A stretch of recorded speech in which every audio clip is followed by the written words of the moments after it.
So a closed rectangular box is made of wood of 1.5 centimeter thickness. The exterior length, breadth and respectively 78. Exterior length is 78 centimeter and breadth is 19 centimeter. Yes. And the volume of this box is 15 cubic decimeters. Calculate the exterior height Of the box. Okay. The exterior length is given, closed rectangular box of 1.5 centimeter thickness. Okay. Exterior length is, suppose this is a box. Okay, this is a rectangular box. Na? So suppose this is a rectangular box.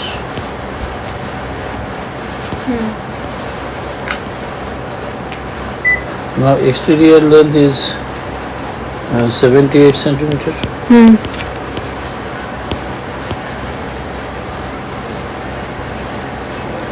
And breadth is 19 centimeter. This is 19 centimeter. Okay.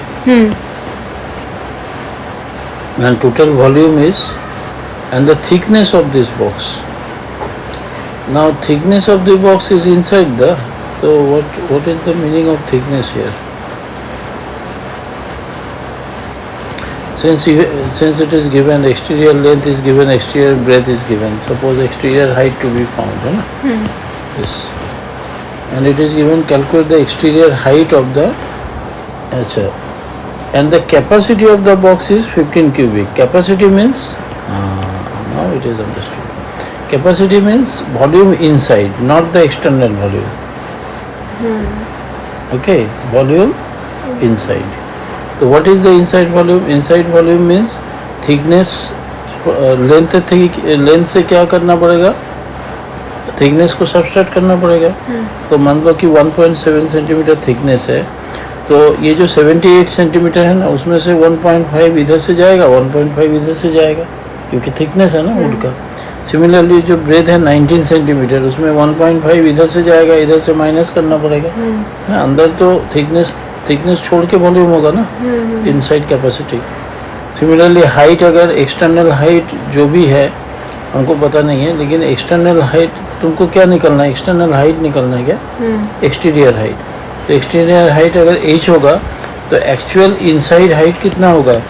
1.5 ऊपर नीचे minus करना पड़ेगा ना. तो therefore interior length, interior RIER ना, interior length कितना हो जाएगा? 78 माइनस 1.5 इधर से जाएगा, 1.5 इधर से जाएगा, मतलब 1.5 3 हो गया, तो 78 माइनस 3 इतना सेंटीमीटर ना, 75 सेंटीमीटर. इंटीरियर ब्रेथ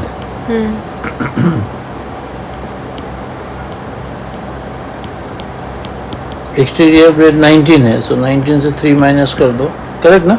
हाँ. तो कितना हो जाएगा? 16 सेंटीमीटर. अच्छा, इंटीरियर RIER ना, इंटीरियर हाइट. एक्सटीरियर हाइट हमने क्या कंसिडर किया? h. तो इंटीरियर हाइट कितना हो जाएगा? दिस माइनस 3 ना. सो अभी क्या दे दिया कि वॉल्यूम दे दिया ना. Capacity of the box 15 cubic decimeters. Now it is in decimeters. This is not even in centimeter. This is in decimeter. Remember, huh? Now volume, interior volume, interior capacity मतलब volume कितना हो गया? 15 cubic decimeter. 15 decimeter cube ना. Decimetre को क्या लिखते हैं? DM लिखते हैं क्या? Decimetre cube. तो 1 decimetre is equal to how much, how many centimetres? Decimetre और सेंटीमीटर में, डेसीमीटर और सेंटीमीटर में क्या रिलेशन है? बोलो. 10 decimeters is equal to 1 centimeter, I guess. No idea. देखो ये अगर नहीं जानोगे तो एक यूनिट डेसीमीटर में, 1 सेंटीमीटर में, तब तो नहीं होगा। फॉर्मूला ये है कि volume is equal to volume जो तुम्हारे पास आया है, interior volume is 15 decimetre cube, so therefore volume is equal to 75 length, है ना, interior length, interior breadth into interior height, this is equal to, ये सब सेंटीमीटर क्यूब में है, equal to 15 decimetre cube. So therefore height निकलना है ना, so height h minus 3 equal to कितना हो गया, 15 डेसीमीटर क्यूब। इसको सब यूनिफॉर्म में लेके आओ, 75 इंटू 16, हाइट इक्वल टू कितना हो गया, 8 सेंटीमीटर क्यूब है नीचे में।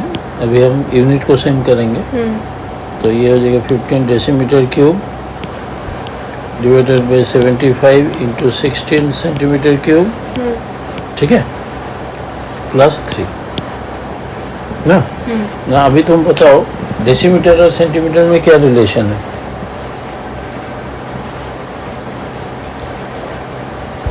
ये नहीं होगा तो फिर नहीं होगा ना। हाँ, मुझे टेबल याद करना पड़ेगा। तो 1 डेसीमीटर इज इक्वल टू, अच्छा 1 मीटर इज इक्वल टू कितना सेंटीमीटर, 1 मीटर इक्वल टू कितना सेंटीमीटर, 100 सेंटीमीटर ना। तो 100 सेंटीमीटर को मैं 10 डेसीमीटर बोल सकता हूँ क्या? तो मतलब 100 centimetre is equal to 10 decimetre, यही हो गया ना। हाँ। तो 1 डेसीमीटर इज इक्वल टू कितना हो गया, 10 सेंटीमीटर, ये होगा ना। 1 decimetre is equal to 10 centimetre, ये अगर कैलकुलेशन है तो निकलता हूँ फिर, है ना। चलो, तो 1 डेसीमीटर इज 10 सेंटीमीटर। तो डेसीमीटर को अगर सेंटीमीटर में कन्वर्ट करना है तो 3 बार डेसीमीटर क्यूब है, तो 3 बार 10 लिखना पड़ेगा ना, तब जाके ऊपर वाला डेसीमीटर सेंटीमीटर क्यूब में कन्वर्ट हो जाएगा, करेक्ट। नीचे में क्या है, 75 इंटू 16 है और प्लस 3 एक है। चलो तो हमको क्या करना है, ये दोनों को कैंसिल करना है, 5 से करेगा 3, 15 हो गया, ठीक है, 5 हो गया, 5 2 is 10, 2 8 is 16 ना, 2 4 is 8, 2 5 are this ना। तो हो गया 4 और 2 हो गया, कितना हो गया भाई, 4, तो 25/2 सेंटीमीटर क्यूब ना। तो 25/2 मतलब 12.5 प्लस 3 सेंटीमीटर में ही है ना ये, तो दिस इज इक्वल टू 15.5। तो आंसर देखो इसका, इतना सेंटीमीटर है।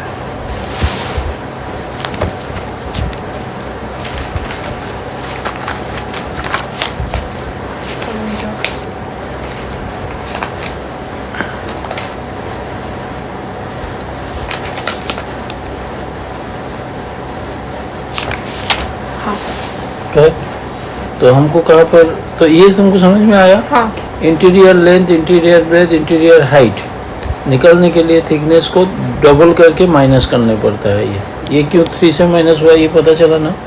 1.5 थिकनेस दिया था, दोनों तरफ है बोल के, है ना। हाँ हाँ, दोनों तरफ है तो दोनों तरफ से माइनस करना पड़ेगा, ठीक है। तो अभी बाकी ये यूनिट कन्वर्शन तुमको आना चाहिए इसमें, बाकी तो सिंपल है। समझा, क्लियर है क्या? हाँ। चलो next sum. A tank 20 meters long, 12 meters wide and 8 meters deep is to be made of iron sheet. It is open at top. Determine the cost of iron sheet at the rate of 12.5 per meter if the sheet is 2.5 meter wide. ये question पढ़ के समझ आता है कि iron sheet is in square form, because खाली with दिया है उसका। नहीं वो सब गलत हो जाएगा, एजम्पशन नहीं करेंगे हम कुछ भी, ठीक है। स्क्वायर फॉर्म में कैसे एजम्पशन क्यों करेंगे? चलो पहले तो इसको विजुअलाइज करते हैं। एक टैंक है जिसका टॉप नहीं है। हाँ, टैंक का टॉप नहीं है, मतलब टैंक इस टाइप का है, हाँ। ओपन है, ठीक है। हाँ, उसका लेंथ, ब्रेथ और हाइट इज ये 20, सपोज 12 टैंक और 8। रेक्टेंगुलर टैंक है, तो ये टैंक मान लो, चलो ये वाटर टैंक है, जो भी टैंक है ये टैंक है, ठीक है। तो अभी इसको मैं ठीक से बना के दिखाता हूँ, पहले विजुअलाइज करते हैं। तो इसका 20 मीटर लॉन्ग है उसका लेंथ, ठीक है। 12 मीटर है उसका विड्थ, 12 मीटर विड्थ है, और इसका हाइट जो है that is equal to 8 metre. ये विजुअलाइज हो गया। तो अभी ये टैंक जो बना हुआ ना मेटल शीट से बना हुआ है, तो बेस में भी मेटल शीट है, चारों ओर जो वॉल है वो भी मेटल शीट का है, खाली इसका ढक्कन नहीं है टैंक का, ठीक है। तो टोटल सरफेस एरिया कितना हो जाएगा टैंक का, केवल इसको छोड़कर, ऊपर का छोड़ के, ढक्कन नहीं है। तो देखो नीचे का बेस का जो नॉर्मली क्या है टैंक का सरफेस एरिया, रेक्टेंगुलर टैंक का सरफेस एरिया कितना होता है, 2 length 2 into length into breath. But इसमें 2 नहीं होगा क्योंकि ऊपर का जो एरिया है ना वो ढक्कन नहीं है, ऊपर का तो खाली होगा ही है, नहीं, मतलब एक नहीं होगा, ऊपर वाला नहीं होगा। तो खाली एक पहला वाला जो लेंथ इंटू ब्रेथ वाला काम है ना, इसमें वो 2 नहीं बाहर- आएगा। इसमें क्या आएगा, लेंथ इंटू ब्रेथ आएगा, क्योंकि ऊपर का तो है ही नहीं ना, प्लस 2 ब्रेथ इनटू हाइट। हाँ ब्रेथ इंटू हाइट में बराबर होगा, और length into breath into height plus 2 into length into length into height ना, 2 इंटू लेंथ इंटू हाइट। तो ये हो गया total surface area of the tank which has no upper cover, उसका अपर कवर नहीं है। तो ये होगा टोटल एरिया। तो अभी हम निकालते हैं, चलो लेंथ कितना है गया 20, ब्रेथ कितना 12 प्लस 2, ब्रेथ हो गया 12, हाइट हो गया 8, ठीक है। इसी का फैन ऑफ कर दो, आवाज होगा। 2 इंटू लेंथ कितना हो गया 20, हाइट हो गया 8। तो ये हो गया surface area of the tank, surface area of the tank, हाँ द टैंक, ठीक है। चलो तो ये कितना हो गया 240, 16 इंटू 24 इंटू 8, 192 ना, हाँ 24 इंटू 8 देख लो 192, ठीक है। प्लस 320 ये कितना हो गया 160, ये हो गया तो 320 320 हो गया। ये किस में आएगा, मीटर स्क्वायर में आएगा, है ना। तो देखो जीरो साइड ऐड करो, 2 हो जाएगा ना, पहले वाला 2 हो गया, 5 1 in hand 2 and 9 11 11 and 4 15 1 in hand 1 4 5 6 7 752 8 होगा ना, 8 होगा। अच्छा देखते हैं, 2 और 9 अच्छा नहीं 11 7 होगा। 11 and समझा, sorry 15 1 in hand 1 and 3 4 5 6 7, sorry. इतना मीटर स्क्वायर हो गया सरफेस एरिया। अभी तुमको क्या करना है, इतना तो सरफेस एरिया मतलब इतना तो मेटल शीट, ये इतना एरिया को कवर करना चाहिए, ठीक है।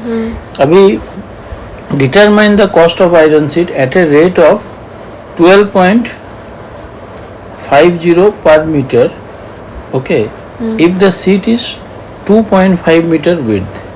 अभी ये जो शीट है ये 2.5 मीटर विड्थ है, इतना खाली बोल दिया, लेकिन उसका लेंथ कितना है वो नहीं बताया।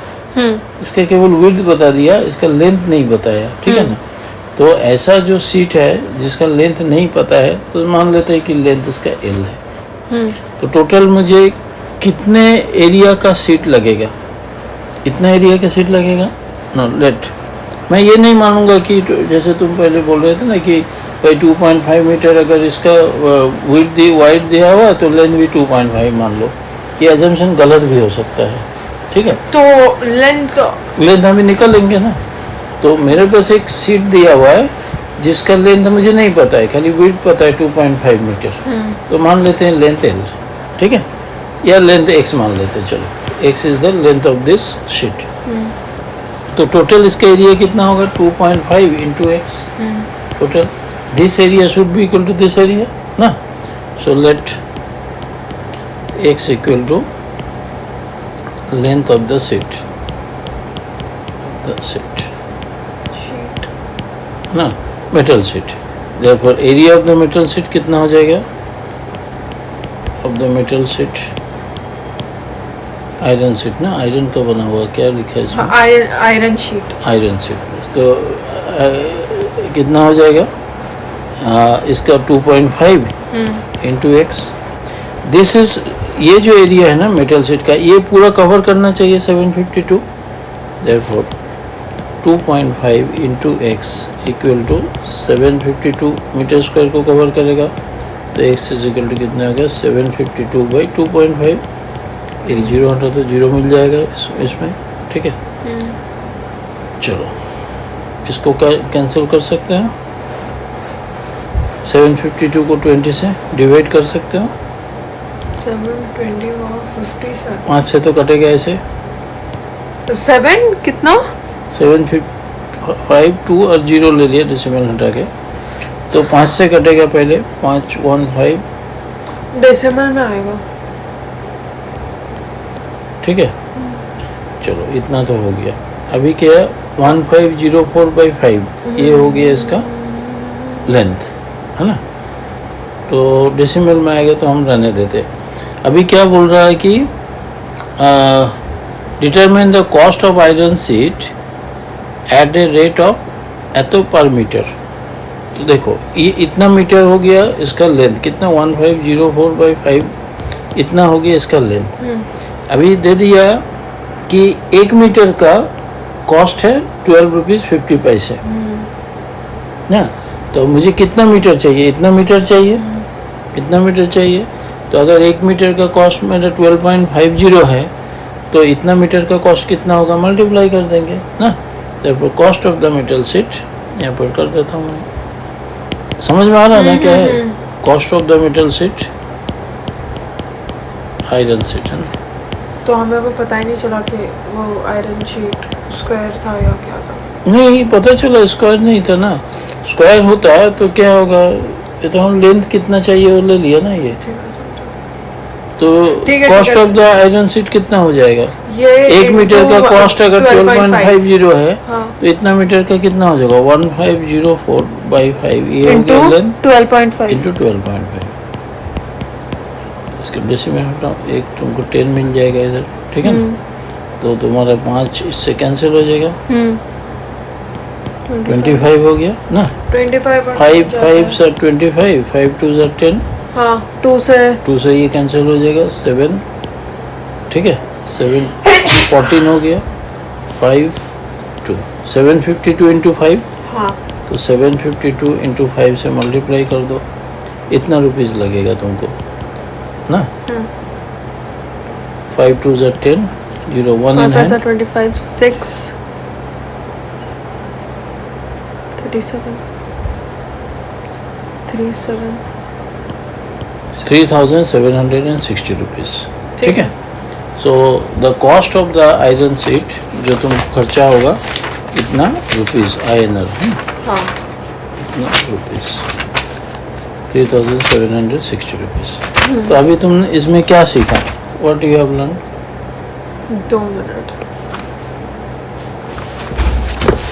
तुमने क्या सीखा इसमें? कि भले ही ये रेक्टेंगुलर टैंक है, रेक्टेंगुलर टैंक का जो टोटल सरफेस एरिया उसमें ऊपर का ढक्कन नहीं है, हाँ। तो उसको एक्सक्लूड करना है, समझा। ठीक है। अगर मान लो कि, है ना, तो ये क्लियर हुआ। तो डायरेक्ट फार्मूला जो सरफेस एरिया का है वो हम यूज़ नहीं कर सकते। सेकंड क्या सीखा? पर मीटर का लेंथ दिया हुआ है, मुझे पता ही नहीं है कितना हाँ। लेंथ चाहिए, तो हम इसका टोटल सरफेस एरिया का और कितना लेंथ का मुझे मेटल शीट चाहिए पहले वो हमने निकाला, ठीक है ना। यहाँ पर डिवाइड करके डेसिमल करके हम इसको कॉम्प्लिकेट नहीं करना चाहता था, इसलिए इसको ऐसे ही रहने दिया, ठीक है। फिर अगर 1 मीटर का कॉस्ट 12.5 रुपया है, 12.50 है, तो इतना का कितना है? कैंसिल, ये हो गया 3,700, क्लियर। नेक्स्ट, हाँ। 3 equal cubes are placed हाँ। adjacently In a row, find the ratio of the total surface area of the resulting cuboid to that of the sum of the total surface areas of the 3 cubes. इसको visualise कर सकते हो क्या? हाँ, बोलो क्या करना। हाँ चलो विजुअलाइज करो। सो 3 क्यूब है और वो साइड बाय साइड प्लेस्ड है। 2 मिनट, मुझे क्वेश्चन का लास्ट पार्ट नहीं समझा, वेयर दे सेड कि बोलती हूँ मैं, ये थोड़ा इम्प्रॉपर हुआ है। Okay.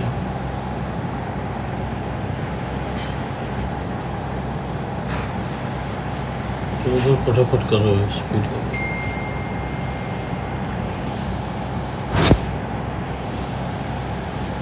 आज तुम्हारा मैथ्स का सारे सेकेंड टर्म का सारे मैथ्स कंप्लीट कर देते हैं जो भी है। अभी केमिस्ट्री फिजिक्स भी बाकी है ना। चलो चलो स्टार्ट रखो इसमें। ये तो ये 3 क्यूब को साइड बाय साइड एडजस्टेंट करके रखा गया, ठीक है ना। वेरी गुड, इतना तक तो तुमने सही कर दिया। Find the ratio of the total surface area. अभी देखो, तो अभी सरफेस में ये वाला जो एडजस्टेंट क्यूब, ये सरफेस नहीं आया, ये भी सरफेस नहीं आया, तो क्या बाहर वाला एक सरफेस है, तो ये क्या है, एक रेक्टेंगुलर क्यूबॉइड जैसा बन गया, है ना। तो जिसका लेंथ कितना हो गया हमको पता नहीं है क्या। 3 equal cubes are placed adjacently in a row. Okay, find the ratio of the total surface area of the resulting cuboid. ये cuboid हो गया, correct? Which you have depicted correctly. अच्छा, to the sum of the total surface area of the 3 cubes. Okay, तो 3 cubes का total surface area क्या हो जाएगा? एक क्यूब का सरफेस एरिया कितना होता है? मान लो कि A is the length of each cube ना, लेंथ ऑफ ईच क्यूब, ठीक है ना। तो एक क्यूब का सरफेस एरिया कितना होगा? 6a square. तो 3 क्यूब का सरफेस एरिया कितना हो जाएगा? इंटू 3 ना। So this is equal to surface area of all the individual cubes together, sum of together, है ना। तो sum of surface area, this is equal to the, charge नहीं है क्या? नहीं हो रहा, हैंग हो गया क्या? हाँ it is. Cubes are placed adjacently. Total surface area of when individual cube surface area are added is 18 into a square. Okay. So this is the surface area of A1 suppose. 18. हाँ समझा। ठीक है, this is when they were individually added. Now when they are joined together, so what is the length of this? A 3a. What is the width of this? A. What is the height of this? A. So now it is something like length is 3a, breadth is a, and height is a. So what is the surface area of the cuboid? ना 2 into length into breadth, ना, length into breadth, breadth into height, and length into height, correct? So there are 2 length into breadth. 3a into a means 3a square. Breadth into height, a square. Length into height, 3a square. 3a square. So what is the total area? 3a square, 4a square, and 3, 5a square. So 5a square into 2, 10a square, correct? नहीं, 3 1 4 4 3 7 ना, 7 into 2 14. अच्छा, 14a square is the total surface area when they are together joined and formed a cuboid. ना? Now what you have to find? Ratio of the total surface area of the resulting cuboid, A2, it is the total surface area of the resulting cuboid divided by sum of the total surface area of the 3 cubes. ये A1 निकाला है ना, A1. तो A2 का value हम लिख देंगे 14a square and sum of this is equal to 18a square, correct? ये कैंसिल हो गया, 2 7 2 9, so 7 is to 9. क्लियर हो गया? समझो। तो ये इसमें अभी तुम विजुअलाइज करोगे तो लेंथ खाली चेंज हो रहा, बाकी तो विड्थ एंड हाइट सेम आ रहा है, करेक्ट। समझा। Next, the cost of Papering the 4 walls of a room at 75 paise per square meter is 240 rupees. Okay, The height of the room is 5 meters. Find the length and the breadth of the room if they are in ratio 5:3. अच्छा, length into breath बोल दिया room का 5:3, ठीक है है ना। तो मतलब क्या हो गया, लेंथ इज इक्वल टू हो गया 5 इंटू ब्रेथ टाइम्स 3, ये तो एक इक्वेशन से दे दी। Okay, now cost of preparing the 4 walls of a room. तो अभी 4 वॉल्स ऑफ ए रूम जो है ना, तो ये वॉल्स है, ये 4 वॉल्स है, ओके, एंड ये वाला वॉल है। तो इसमें हाइट ऑफ द रूम दे दिया 5 मीटर है, ये 5 मीटर है, ठीक है। तो एरिया कितना टोटल, 4 वॉल का एरिया कितना होगा बताओ, क्योंकि फ्लोर का पकड़ना नहीं है और टॉप सीलिंग का नहीं पकड़ना है, ठीक है ना। तो क्या हो जाएगा मेरा, ये लेंथ इंटू ब्रेथ वाला जो मामला है ना, इसको हम कंसिडर नहीं करेंगे क्योंकि ये फ्लोर है, ऊपर सीलिंग है, बाकी वॉल को ही खाली करना है। तो surface area of the 4 walls कितना हो जाएगा, surface area of the 4 walls of room कितना हो जाएगा बोलो। देखो, breath into height 2 times breath into height, 2 को बाहर लिखता हूँ, breath into height, height is 5 plus 2 times length into height, 2 तो बाहर लिख दिया, लेंथ को L मान लिया और हाइट को 5 है गया, ठीक है ना। और L इंटू बी जो है ना, उसको तो लेना ही नहीं है हमको, ठीक है। तो 5B प्लस 5L है ना, लेकिन 5B is equal to 3L, ये देखो इधर निकल गया, 5B इज 3L, या L के जगह 5B/3 लिखो, या फिर लिखो 5B is equal to 3L, ठीक है। तो हम 5B की जगह पे 3L लिख देंगे, तो ये हो जाएगा 3L प्लस 5L कितना, 8L, 8 इंटू 2 16L, 16L क्या हो गया टोटल 16L। हाँ, आपने 8 लिखा, 8 into 2 16L, this is what surface area of the 4 walls, okay. Now अभी मुझे L निकालना है, ठीक है ना। Now the cost of preparing the 4 walls 75 पैसे पर मीटर ना, तो पर मीटर का 75 पैसे है, तो इसको कितना खर्चा पड़ा, 240 रुपीज़ पड़ा, 75 पैसे है ना, इधर पैसे हैं और इधर रुपीज़ है, तो भी तुमको ये 0.75 लिखना पड़ेगा इसको, है ना। तो पर स्क्वायर मीटर का इतना पड़ा, okay. So the height of the room, find the length and breadth of the room. तो लेंथ तो निकाल ही देंगे हम, तो अभी हमको ये निकालना है कि अगर 75 पैसे पर स्क्वायर मीटर मुझे लग रहा, तो टोटल कितना स्क्वायर मीटर है, इतना स्क्वायर मीटर है, इतना स्क्वायर मीटर है, 16L स्क्वायर मीटर है ना। सो 16L स्क्वायर मीटर का टोटल कितना खर्चा होना चाहिए, देयरफॉर कॉस्ट ऑफ पेपरिंग कितना हो जाएगा, 16L हो गया स्क्वायर मीटर, और 1 स्क्वायर मीटर का खर्चा हो गया 0.75 रुपीज़ ना। दिस इज गिवन कि ये 240 रुपीज़ खर्चा हुआ, ये समझ में आया ना टोटल। हाँ, तो equal to 16L into 0.75 is equal to 240 rupees. तो 0.5 डिवाइड में आ जाएगा, 240 बाई 16, 0.75 इंटू 16, हाँ 0.75 को हटाओ तो ऊपर में 100 मिल जाएगा तुमको। हाँ 25 से कटो, 3 से कटेगा, हाँ, और ये 4 हो जाएगा, हाँ। 4 4 16 हो गया, 4 से 3 8 0 4 2 8 0 हाँ ना, तो L is equal to 20, length निकल 20 गया. तो 20 क्या मीटर हो गया. हाँ अभी ब्रेथ भी निकल जाएगा because 5b is equal to 3L, Therefore yes, 5b is equal to 3L, मतलब 60 मीटर. तो breadth is equal to 3L by 5. 5 तो breadth is 60 equal by 5. to 3 into 20 by 5. 5 4 जा 4 the तो 4 12. तो breadth मेरा हो गया 12 मीटर. लेंथ हो गया 20 मीटर. बस यही निकलना Yes. था ना हमको. और देखो Got ये तुम्हारा आंसर सही हुआ या नहीं कैसे पता चलेगा?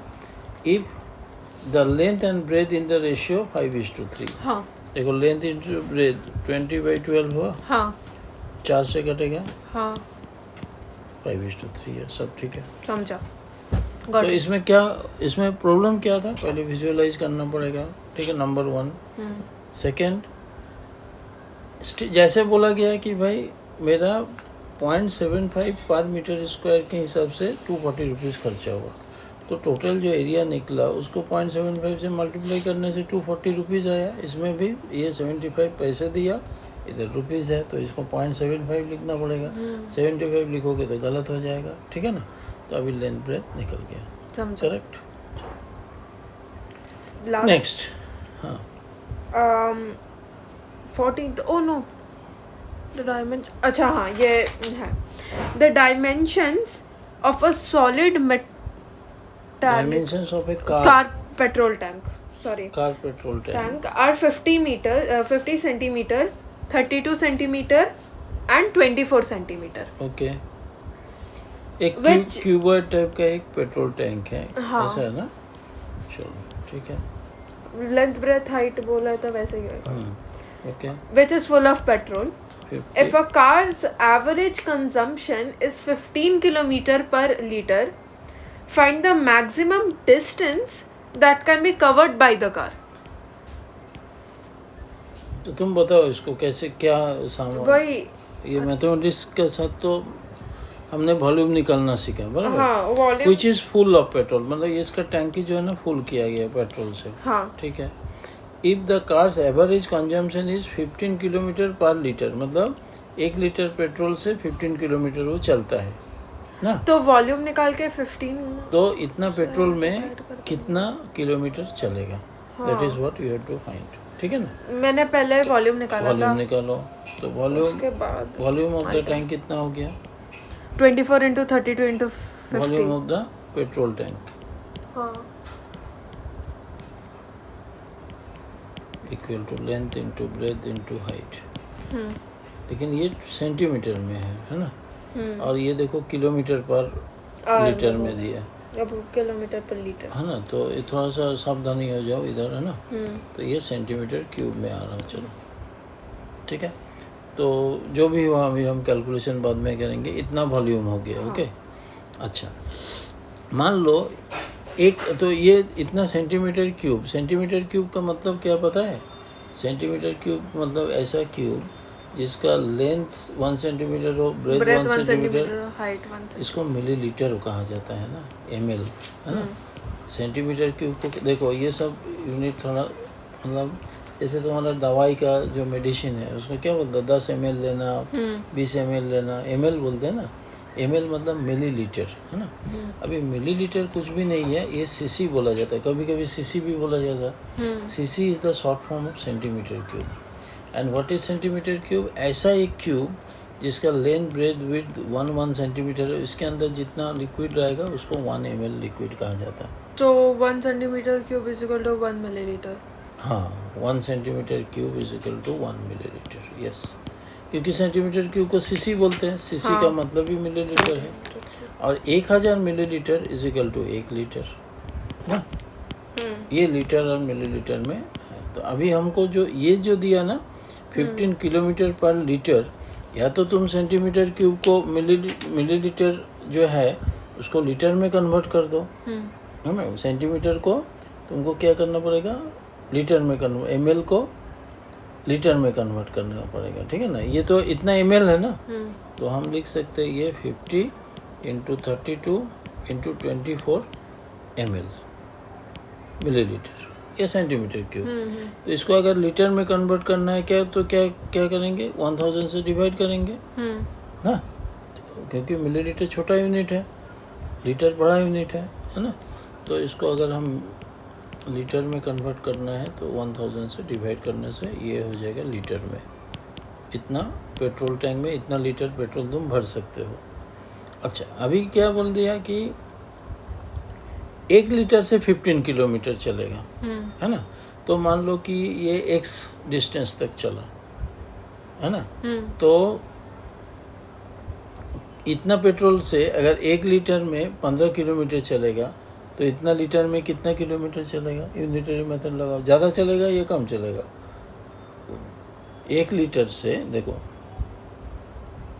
इन 1 लीटर पेट्रोल, यूनिटरी मेथड लगा देता है। 1 लीटर पेट्रोल, इसका जो कार रन्स कितना किलोमीटर, 15 किलोमीटर, ठीक है, 1 लीटर में। तो ये जो लीटर है, इतना लीटर में कितना चलेगा, दिस इंटू दिस, है ना, ठीक है। तो दिस देयरफॉर इन इतना लीटर पेट्रोल, तो इसको थोड़ा सा 1 जीरो कम कर लेते हैं, थोड़ा सा इसको कम कर सकते तो कम कर लेते हैं। 5 2 0 है ना, 20 हो गया, 2 10 12 हो गया, हाँ, 2 से 6 हो गया, 5 हो गया, बस, इससे जो ज़्यादा नहीं होगा। तो 32 इंटू 6/5 कितना हो गया,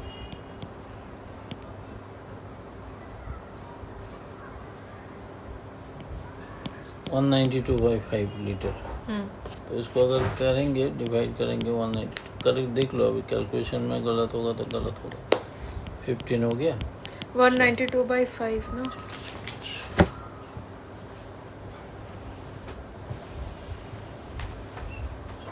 38 से कैंसिल हो रहा है क्या ये, क्या क्या क्या, 42 डेसिमल 0, 192/5 ना, 38.4 हो रहा। हाँ।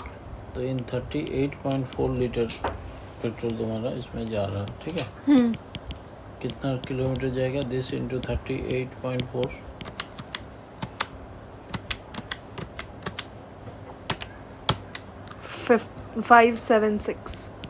576 किलोमीटर जाएगा, हो गया तुम्हारा, समझा। इस क्वेश्चन में तुमने क्या समझा बताओ। ये तो क्वेश्चन तो हो गया सर। हाँ, पहले हमको वॉल्यूम निकालना है पेट्रोल टैंक है कि कितना पेट्रोल उसमें रहेगा, हाँ। उसके बाद यूनिटरी मेथड यूज करके, हाँ, निकाला तो, हाँ, यूनिटरी, चलो फिर बोलो। यूनिटरी मेथड यूज करके हमको पता चला कि कम लगेगा कि ज़्यादा लगेगा। हाँ, देन कितना लीटर, 1 लीटर में 15 किलोमीटर जाएगा, तो 38.4 लीटर में कितना जाएगा, ज़्यादा जाएगा, 15 किलोमीटर से ज़्यादा ही जाएगा, तो मल्टीप्लाई हो गया। तो 576 किलोमीटर चलेगा अगर फुल टैंक है तो। हाँ, क्लियर, समझा, बस। So this completes your, this is second term ना, हाँ, सेकेंड टर्म मैथ्स। अभी हमने जो नहीं किया सेकेंड टर्म मैथ्स में, एक जो छोड़ दिया मैंने, मतलब अभी नहीं है तुम्हारा, वो है डिस्टेंस फार्मूला, और एक 3D का मतलब कोऑर्डिनेट ज्योमेट्री का एक डिस्टेंस फार्मूला है, और एक सेक्शन फार्मूला है। दो पॉइंट के बीच में डिस्टेंस निकालना है ना, ये एक पार्ट नहीं है तुम्हारा अभी। तो चलो हम टाइम मिलेंगे तो करेंगे, पहले फिजिक्स केमिस्ट्री कर लेते हैं। सेकेंड टाइम हमने अभी एक छोड़ा, वो ट्रिगोनोमेट्री। हाँ, वो इस टर्म में नहीं है, ठीक है। तो अगर ये दोनों कर देते तो तुम्हारा पूरा स्टैंडर्ड 9 का पूरा मैथ्स कंप्लीट, मतलब सेकेंड टर्म तक, मतलब सेकेंड टर्म क्या पूरा 9 का मैथ्स कंप्लीट हो जाएगा, ठीक है ना। तो अभी जैसे ही अगर थोड़ा सा टाइम मिलता है ना, so I will touch upon this 2 chapter and इसको भी थोड़ा हिंट दे के करके रखेंगे, सो दैट देखो, अगर अभी क्या है, नवंबर है, ठीक है। तो नवंबर में अगर तुमने फिजिक्स केमिस्ट्री मैथमेटिक्स का पूरा कर लिया तो तुमको थोड़ा टाइम भी मिल जाएगा। Okay, so now what next, chemistry, चलो गैस लॉस।